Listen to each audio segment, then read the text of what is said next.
Electronics and communication से।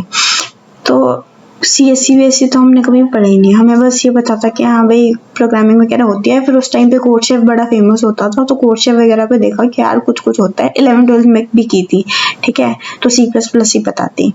तो new programmings जो करते हैं ना, मतलब जो मैंने भी की थी और शायद बाकी लोग भी कर दोगे कि C++ कर ली यार, लेकिन ना कुछ फंक्शन है जो C++ में है नहीं, खुद मैन्युअली करना पड़ता है। जावा में देखो, जावा में सीधा स्ट्रिंग डॉट्स ये करो और हो जाएगा, ठीक है। तो फिर मैं एकदम से ऐसे जावा पे मूव ऑन करके, ठीक है, फिर मैंने देखा यार एंड्रॉइड डेवलपमेंट हो गया, वेब डेवलपमेंट में हो गया, C++ तो यूज ही नहीं होती, मैं पढ़ क्या रही हूँ, ठीक है। फिर मैं जावा में मूव ऑन करके, ठीक है, फिर जावा में मूव ऑन किया तो पता चला यार पाइथन तो बहुत ही ज़्यादा सेक्सी लैंग्वेज है, उसको कर लेती हूँ, ठीक है। फिर भाई पाइथन करने लग गए।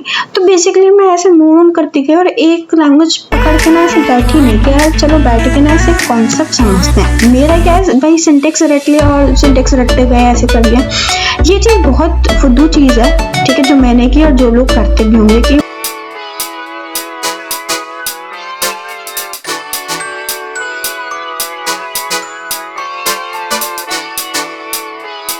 हेलो एवरीवन, कैसे हो सारे? होप करता हूँ सारे सेफ होंगे। आज की वीडियो में बात कर रहे होंगे कि कैसे हम एक ड्रीम कंपनी को क्रैक कर सकते हैं। एक ऐसी कंपनी जो आपको 30 लाख, 35 लाख, 40 लाख, 70 लाख या फिर 1 करोड़ से ऊपर का पैकेज देती है पर ईयर। चाहे आप Tier 1 कॉलेज से हैं या नहीं है, चाहे आपकी ब्रांच कंप्यूटर साइंस है या नहीं है, उसके बावजूद क्या करेक्ट पाथ होगा, कहाँ से पढ़ना है, कितना पढ़ना है, वो आज हम बात कर रहे होंगे। आज की वीडियो हमारे साथ होंगी भावना मैम। भावना मैम Tier 3 कॉलेज से पास आउट हैं। उन्होंने इलेक्ट्रॉनिक्स एंड कम्युनिकेशन ब्रांच में अपनी बीटेक की है। रिसेंटली उन्होंने माइक्रोसॉफ्ट क्रैक की है। क्या प्रिपरेशन स्टडीज रही है उनकी, कितना पढ़ा है, कहाँ से पढ़ा है, वो आज हम बात करेंगे। कितने कितने अंधविश्वास आप लोगों ने बना रखे थे कि भाई ऑफ कैंपस से तो लगती ही नहीं है, Tier 2 Tier 3 कॉलेज वालों को तो कुछ होता ही नहीं है, वो सारे के सारे अंधविश्वास आज हम वीडियो में क्लियर कर रहे होंगे। वीडियो थोड़ी बड़ी है, मैं चाहूंगा आज की वीडियो आप एंड तक देखें। मैं नहीं चाहता कि आप कोई भी पॉइंट मिस करें। Ma'am, first of all I would like please tell us a little bit about yourself.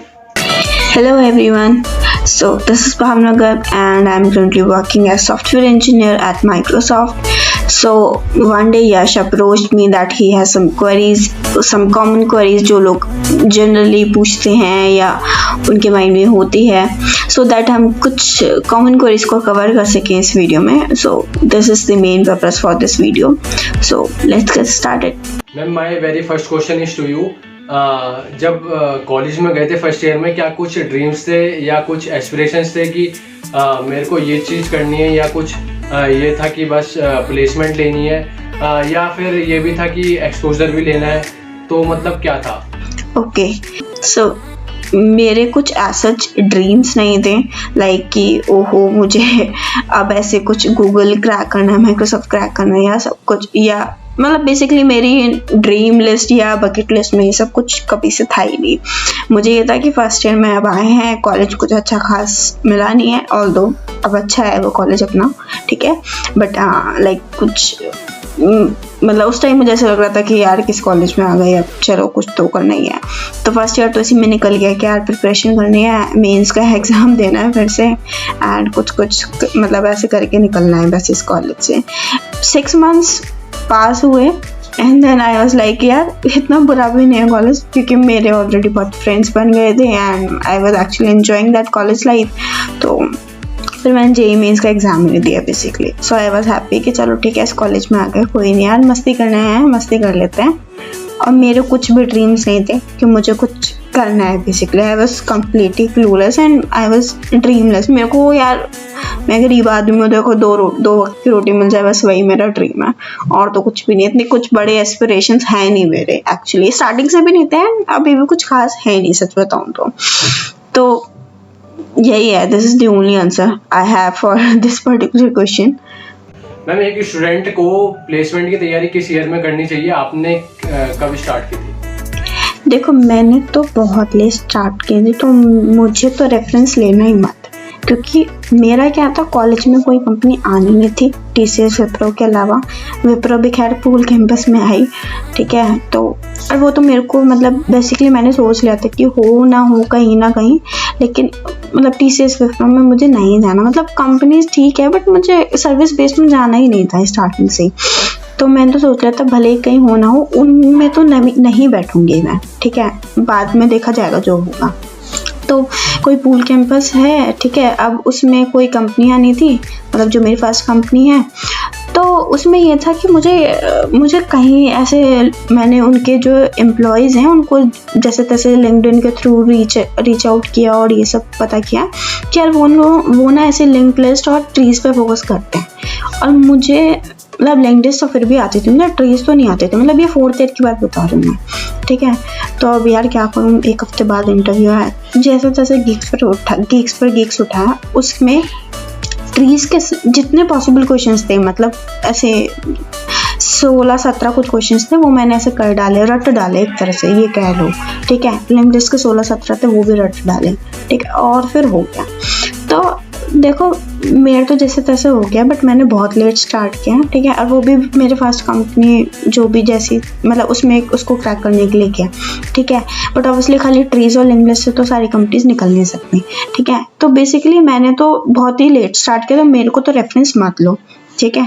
तो you can start in 3rd year, ठीक है। फिर आप ना यार अब मतलब ये मत बोलने लग जाना कि यार भावना ने बोला 3rd ईयर तो मैं 3rd ईयर से करूँगा। और देखो सबकी स्पीड अपनी होती है, ठीक है। सबकी अपनी स्पीड होती है कि यार किसी को एक क्वेश्चन करने में शायद एक पूरा दिन लगे, किसी को 2 क्वेश्चन करने में 1 दिन लगे, ठीक है। वो अपने ऊपर डिपेंड करता है। तो आप देख लो आपका पोटेंशियल क्या है, आपकी स्पीड क्या है, अकॉर्डिंगली स्टार्ट कर लो। 3rd ईयर में कर लोगे, ठीक है, या उससे पहले कर लोगे तो ठीक रहेगा। क्योंकि आपको क्या है, अगर आप एक क्वेश्चन को एक पूरा दिन में दे रहे हो ना, ठीक है। आप कॉलेज जाते हो, ठीक है, 8 घंटे की आपकी कॉलेज होती है, ठीक है। उसके बाद आपको असाइनमेंट होता है, बहुत सारी चीज़ें होती है कि हम सब सेम फेज के थ्रू गुजरते हैं।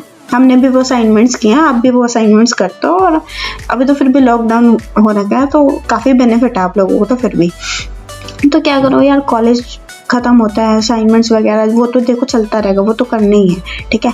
पूरे एक दिन में 1 घंटा निकाल लो, एक क्वेश्चन भी कर लो, ठीक है। तो 4th ईयर तक आते आते देखो 2 साल है, 3rd ईयर के स्टार्टिंग से लेके 4th ईयर के एंड तक, या प्लेसमेंट्स तक अगर मान लो आपके प्लेसमेंट जो हैं वो सितंबर वगैरह से स्टार्ट हो जाते हैं, ठीक है, या जुलाई वगैरह से स्टार्ट हो जाते हैं, तो 1.5 साल मान के चलो, ठीक है।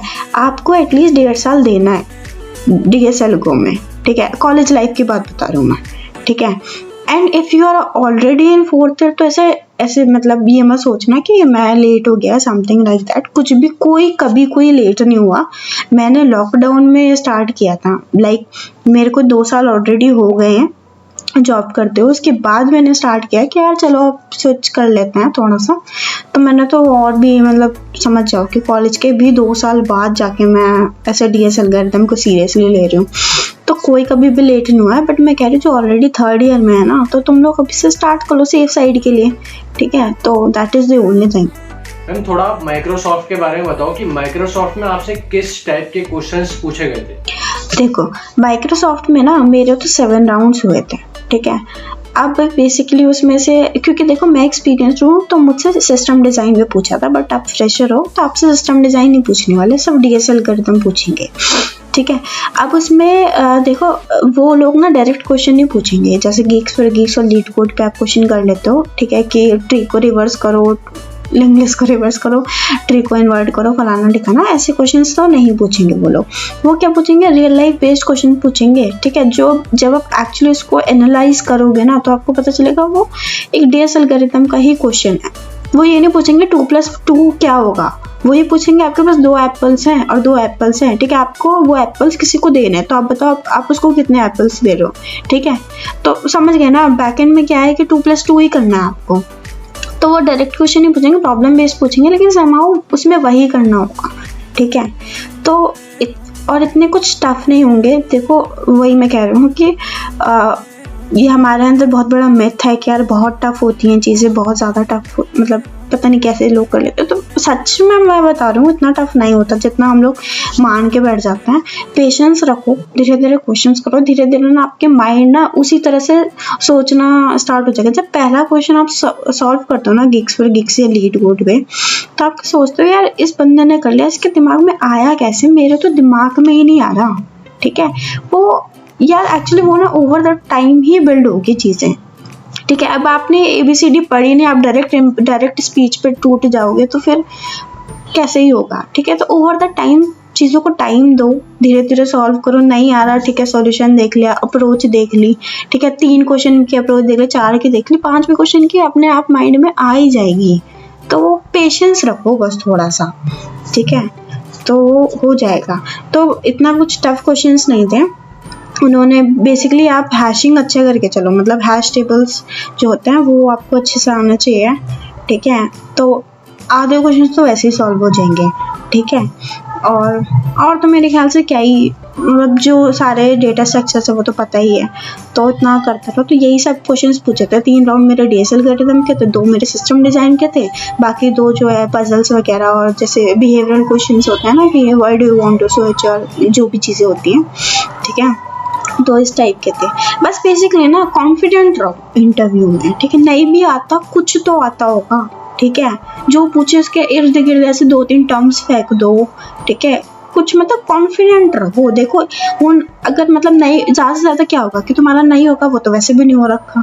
तो थोड़ा सा पॉजिटिव रहो, थोड़ा सा पेशेंट रहो, कॉन्फिडेंट रहो इंटरव्यू में। सबसे बड़ी चीज़ तो यही है। मैम, जॉब इंटरव्यूज के लिए कौन कौन से सब्जेक्ट्स को प्रिपेयर करना चाहिए? आपने कौन कौन से सब्जेक्ट्स को प्रिपेयर किया था? अच्छा, अब देखो ये भी एक सब्जेक्टिव क्वेश्चन है, मतलब ये कंपनी टू कंपनी मतलब डिफरेंट होते हैं, ठीक है।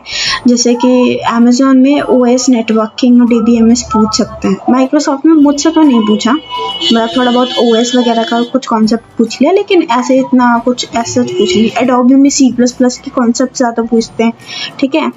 तो ये कंपनी टू कंपनी डिपेंड करती है कि जिस भी कंपनी का तुम इंटरव्यू देने जा रहे हो ना, उसके बारे में अच्छा सा पढ़ लो। क्योंकि देखो मुझे भी कैसे पता चला, मैंने भी नेट पे ही सर्च किया होगा ना कि यार एडोबी का इंटरव्यू है मेरा, ठीक है, तो क्या क्या पढ़ूं। तो मुझे पता चल गया यार एडोबी तो C++ पूछती है अच्छे से, C++ के कॉन्सेप्ट्स कि यार C++ में ना गार्बेज कलेक्टर बना के दिखाओ, जो क्योंकि C++ में मतलब होता नहीं है, जावा में होता है, तो ऐसे बना के दिखाओ। तो मुझे भी तो नेट से ही पता चला। तो किसी भी कंपनी का इंटरव्यू देने जा रहा हूँ, नेट पे थोड़ा ऐसे रिसर्च करो कि यार इस कंपनी में DSL एल्गोरिथम तो हर कंपनी पूछती है, प्लस X कुछ पूछती है। अब वो X क्या है हर कंपनी का, वो थोड़ा सा नेट पे रिसर्च कर लो। तो अभी तो मैंने बता दिया, तो मैं देखो अमेजोन में नेटवर्किंग, DBMS, OS, लिनक्स ये पूछ सकते हैं, ठीक है। माइक्रोसॉफ्ट में OS वगैरह पूछ लेंगे ज़्यादा से ज़्यादा, बाकी डिपेंडिंग अपॉन टीम पूछ सकते हैं, ठीक है। बट हाँ, ये चार ऐसे सब्जेक्ट्स हैं जो कर लोगे ना तो सही रहेगा। देखो मैं EC की स्टूडेंट हूँ, मैंने तो नहीं की, मतलब अपने कॉलेज लाइफ में तो नहीं किए। तो मैंने कहाँ से की है, मैंने NPTEL से की है। मतलब IIT के प्रोफेसर्स होते हैं, वो वैसे लेक्चर्स दे रहे होते हैं, NPTEL सर्च करोगे तो उसमें ना कंप्यूटर साइंस में जाना, उनके ना सब्जेक्ट्स देख लेना, मतलब नेटवर्किंग, OS, DBMS और लिनक्स वगैरह देख लेना, ठीक है। तो ये मतलब ऐसे काफ़ी होंगे यार, 40 लेक्चर्स होंगे, ठीक है। बट देख लेना, मतलब तुम्हें काफ़ी सही नॉलेज मिल जाएगी। अगर तुम ऑलरेडी कंप्यूटर साइंस के स्टूडेंट हो तो तुमने अपने कॉलेज लाइफ में पढ़ ही लिया होगा। बट हाँ, ऑब्वियसली कॉलेज लाइफ में तो कौन ही पढ़ता, तो देख लेना फॉर अ सेफ साइड, ठीक है। तो ये रिसोर्सेज बेस्ट है तुम्हारे लिए ना कंप्यूटर साइंस के इन सब्जेक्ट्स को कवर अप करने के लिए, क्योंकि तुम्हें कॉन्सेप्ट आने चाहिए हर एक चीज़। तुम्हें पूछे बंदा डेडलॉक, तो कि डेडलॉक क्या होता है, डेडलॉक बेसिकली ऑपरेटिंग सिस्टम का कॉन्सेप्ट है, तो उसकी डेफिनेशन नहीं रटी होनी चाहिए, तुम्हें समझ आना चाहिए कि एक्चुअली डेडलॉक होता क्या है। तुम रियल लाइफ एग्जाम्पल सोच पाओ, वो तुम तभी सोच पाओगे जब तुम्हें ना कॉन्सेप्ट क्लियर होगा। तो मेरा देखो, मैं बार बार इसी चीज़ पे फोकस करूँ कि कॉन्सेप्ट समझो। देखो ऐसे वही वाली बात है कि यार मतलब जितने ज़्यादा क्वेश्चन करोगे ठीक है, उससे प्रैक्टिस बनेगी, लेकिन अगर तुम्हारा कॉन्सेप्ट क्लियर नहीं है तो तुमने 10 सवाल भी कर रखे हैं ना, 11वां आएगा ना तुम्हारे सामने तो तुम ब्लैंक हो जाओगे, क्योंकि तुमने कॉन्सेप्ट नहीं समझा, तुमने वो 10 क्वेश्चन रट लिए हैं। तो थोड़ा समझ के चलना, मतलब चीज़ों को ना बहुत ही ऐसे अंडरस्टैंडिंग क्रिएट करना। जब तक तुम्हारे माइंड में डाउट्स हैं तब तक इसका मतलब है कि तुम्हारी चीज़ें वो क्लियर हुई नहीं, और तुम उनको डाउट्स को क्लियर करते चलो। ऐसे छोड़ो नहीं कि यार हो सकता है मेरा स्टूपिड डाउट हो, ना बेटा, हर एक डाउट क्लियर करके चलो एकदम। मैम, माइक्रोसॉफ्ट में जब आपने इंटरव्यू दिया था तो उसमें कितने राउंड हुए थे और हर एक राउंड में किस टाइप के क्वेश्चंस पूछे थे? क्या आप इसको थोड़ा इलैबोरेटेड वे में बता सकते हो? हाँ, तो फॉर अ फ्रेशर ना फर्स्ट राउंड होता है ऑनलाइन कोडिंग राउंड, जो कि हैकर रैंक, हैकर अर्थ या मेटल वगैरह पे होता है। तो बेसिकली ये मोस्ट ऑफ द टाइम्स ना रिपीटेटिव होता है, कि जैसे हैकर रैंक का तुम्हें लिंक दिया ना, तो बेसिकली हैकर रैंक में से ही किसी एक क्वेश्चन में से वो होगा। तो हैकर रैंक के अगर तुमने क्वेश्चंस कर रखे होंगे तो बहुत ही हेल्प मिल जाएगी तुम्हें उससे, ठीक है। बाकी किसी ने रिसेंटली उस पर्टिकुलर कंपनी का इंटरव्यू दिया होगा ना, तो उससे पूछ लो, क्योंकि most of the times first round के क्वेश्चन रिपीटेटिव होते हैं वो ऑनलाइन कोडिंग राउंड वाले, ठीक है। अगर तुम एक्सपीरियंस्ड हो तो तुम्हें ये फर्स्ट राउंड नहीं देना पड़ेगा, मतलब तुम्हारा ये फर्स्ट राउंड नहीं होता, ठीक है। लेकिन फ्रेशर हो तो तुम्हें फर्स्ट राउंड देना ही पड़ेगा, ठीक है। अब तुम फर्स्ट राउंड क्लियर कर लोगे, जो ये ऑनलाइन कोडिंग राउंड है, ठीक है। तो उसके बाद तुम्हारे 3 to 4 राउंड्स होते हैं, ऑन एन एवरेज बता रही हूँ, हर कंपनी का सेम पैटर्न है। ऑन एन एवरेज फिर तुम्हारे 3 to 4 राउंड्स होते हैं, ठीक है, जो कि सिंगल डे में भी हो सकते हैं या 1 by 1 करके भी हो सकते हैं। अब देखो, अगर तुम्हारे सिंगल डे में हुए ना, तो चांसेस अच्छे हैं कि तुम्हारा सिलेक्शन हो जाए। बिकॉज क्या होगा, अगर तुम्हारे हर एक डे में होंगे तो तुम्हारा हर एक राउंड एलिमिनेशन राउंड बन जाता है, तो तुम्हें हर एक राउंड में परफॉर्म करना, मतलब अच्छा परफॉर्म करना पड़ेगा, ठीक है। लेकिन अगर तुम्हारे सिंगल डे में 3 to 4 राउंड्स है ना, तो बेसिकली क्या होता है, at the end of 4th round तुम्हारी इवेल्युएशन होती है। तो अगर तुमने 4 में से 3 भी अच्छे कर दिए, ठीक है, तो तुम्हारा सिलेक्शन हो जाएगा, ठीक है। तो ट्राई करना कि तुम with in a single day ना अपना प्रोसीजर अपना एंड कर दो। ट्राई करना ऐसे, तुम HR से बात करना कि मतलब मैं ऐसे 4 दिन नहीं दे पाऊंगी, मतलब वो डिड बी गुड, मतलब इट वुड बी गुड अगर तुम ना एक दिन में मेरे सारे शेड्यूल कर दो, ठीक है। तो बेसिकली प्रोबेबिलिटी वाली बात है कि अब तुम एक दिन में एक इंटरव्यू दोगे, तुम्हारा हर इंटरव्यू फिर इवेल्युएट होगा अच्छे से। इवेल्युएट वो 4 इंटरव्यू भी होंगे, बट 4 में से 3 दे दोगे तो तभी सिलेक्शन के चांसेस बन जाएंगे, ठीक है। तो ऐसे होता है, 3 to 4 राउंड्स होते हैं। मतलब वही है, DSL एल्गोरिथम पे ही होता है। हर एक बंदा आएगा, 1 से 2 क्वेश्चन पूछेगा तुम्हें DSL एल्गोरिथम की। अगर वो 2 क्वेश्चन पूछेगा, इट मीन्स दोनों या तो मीडियम होंगे या इजी लेवल के होंगे। अगर वो एक ही पूछ रहा है तो वो थोड़ा हार्ड लेवल का होगा, ठीक है। अब तुमने वो क्वेश्चन, मतलब 1 घंटे का एक इंटरव्यू होगा, तो 45 मिनट्स में मान लो तुमने आंसर कर दिया, फिर वो 15 मिनट्स में ना कुछ ऐसे कॉन्सेप्ट पूछ सकता है कि चलो ठीक है, tell me about deadlock, tell me about semaphore, tell me about mutex और ये सारी चीज़ें, ठीक है। तो वो उसके लिए कोई सेपरेट राउंड नहीं होता, वो तुम्हारे DSL एल्गोरिथम में ना ऐसे बातचीत करते हुए पूछ सकता है ये सारी चीज़ें कि चलो रेफरेंस बता दो, पॉइंटर बता दो, ठीक है। तो इस टाइप के ही राउंड्स होते हैं सारी, मतलब ऑलमोस्ट एवरी कंपनी में, ठीक है। मैम, एक प्रॉब्लम जो स्टूडेंट फेस करते हैं, मैं खुद करता हूँ फेस, जैसे हम कोडिंग स्टार्ट करते हैं तो हमसे एक भी क्वेश्चन नहीं हो रहा होता है। क्या आपकी लाइफ में भी कोई ऐसा फेज आया था कि जब आपने कोडिंग स्टार्ट किया तो आपसे भी एक भी क्वेश्चन नहीं हो रहा हो? तो मैम, ये आपके पॉइंट ऑफ व्यू से इस कोडिंग के फियर को कैसे ओवरकम किया जाए? मतलब ये एक बार नहीं, मेरे साथ शायद ना 100 बार हुआ होगा कि मैं ऐसे ब्लैंक हो जाती हूँ, मतलब कि यार कुछ पूछ लिया एंड मैं ऐसे स्ट्रेस में हूँ कि यार हो ही नहीं रहा, क्या करूँ ऐसे, मतलब मन में ऐसा सोच रहा हूँ, मम्मी भाई अब मेरे को तो ये छोड़ना पड़ेगा। मतलब होता है यार, सबके साथ होता है। देखो तुम, बहुत सारी कंपनीज हैं, ठीक है, अपनी जो बिग टेक जायंट्स जैसे मतलब जो हो गई ना, माइक्रोसॉफ्ट हो गई, अमेजोन हो गई, गूगल हो गई, इन सब में बैठने से पहले ना थोड़ी मीडियम लेवल कंपनीज में बैठ जाओ, ठीक है।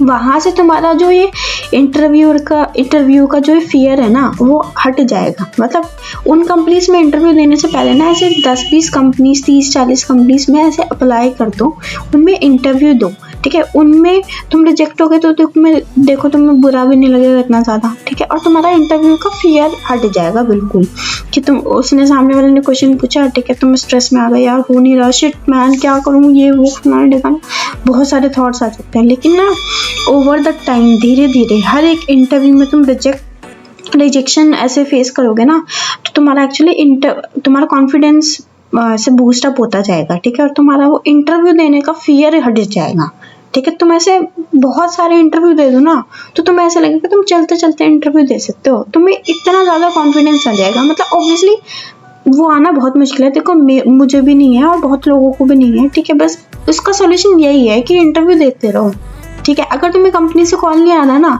तो तुम मॉक इंटरव्यू दे लो, अपने फ्रेंड को बोलो कि यार तू ये क्वेश्चन या कुछ भी प्रिपेयर करके आ, और मुझसे ना एकदम सीरियस होके, फ्रेंड से तो देखो सीरियस क्या ही हो पाएगा, किसी अननोन बंदे को पकड़ो और कहो भाई तेरे पास 1 घंटे का टाइम है, तो एक काम करेगा यार, मेरा ये मॉक इंटरव्यू ले ले, ठीक है।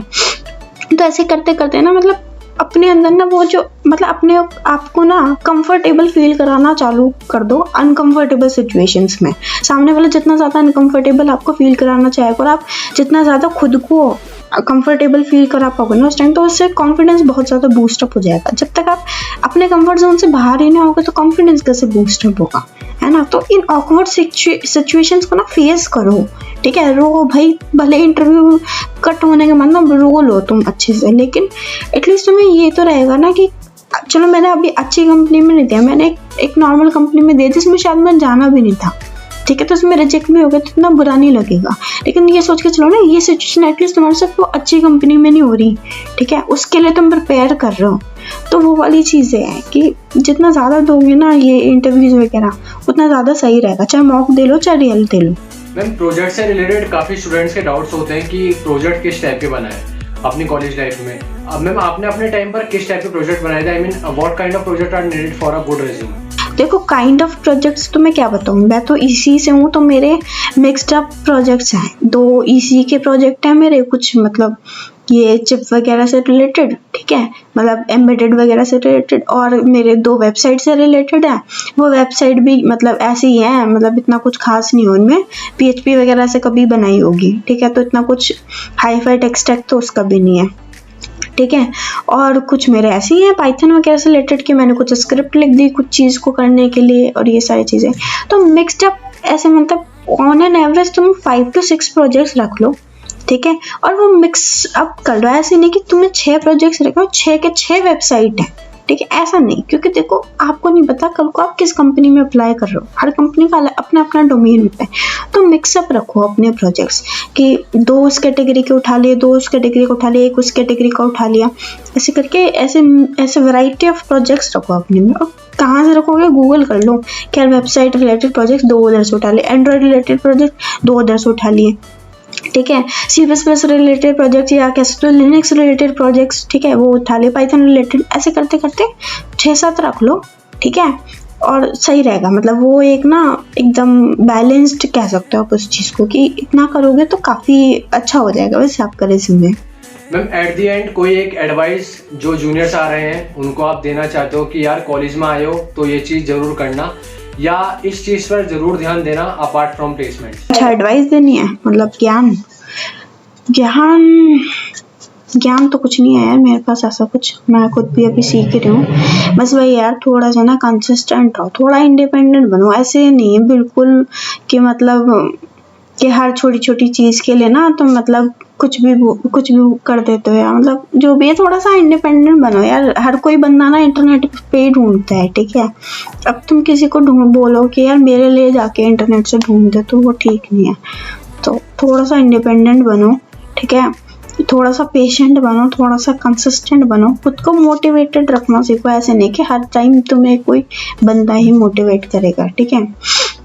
यही सारी चीज़ें हैं। और यार एक्सक्यूजेस कम रखो कि यार मतलब मैं इस फलाना स्ट्रीम से हूँ, मैं इस फलाना कॉलेज से हूँ, मेरे साथ ये प्रॉब्लम्स हो रही है। देखो सबके स्ट्रगल्स होते हैं, सबकी फैमिली प्रॉब्लम्स होती है, सबके साथ बहुत कुछ हो रहा होता है। मैं सही बता रही हूँ, मतलब किसी को कोई स्पेशल प्रिविलेज नहीं मिल रही होती। तो उसको एक्सक्यूज ना बना के थोड़ा सा उसको मोटिवेशन बनाओ कि यार मेरे साथ तो ये चीज़ें हो रही हैं, तो मुझे इसमें इम्प्रूवमेंट लानी है, तो मुझे ना शायद थोड़ा और मेहनत करके थोड़ा और अच्छी प्लेसमेंट लेनी पड़ेगी, क्योंकि मेरे साथ मतलब ये सारी प्रॉब्लम्स भी हैं, ठीक है। तो वही एक्सक्यूजेस थोड़ा कम करो, क्योंकि यार बहुत सारी चीज़ें, सबके पास बहुत ज़्यादा एक्सक्यूजेस होते हैं, मतलब सबके स्ट्रगल्स होते हैं।